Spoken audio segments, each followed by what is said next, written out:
Sometimes we may encounter a situation where the device cannot enter the system. In this case, we can use recovery mode to perform a factory reset.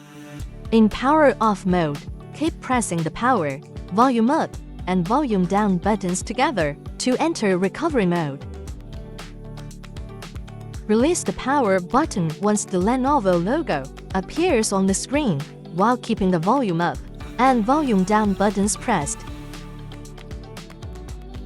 Select Wipe Data, Factory Reset. Press power button to confirm selection. Once back in recovery mode, select Reboot System now. The system will reboot and enter the Android setup page after 2 minutes.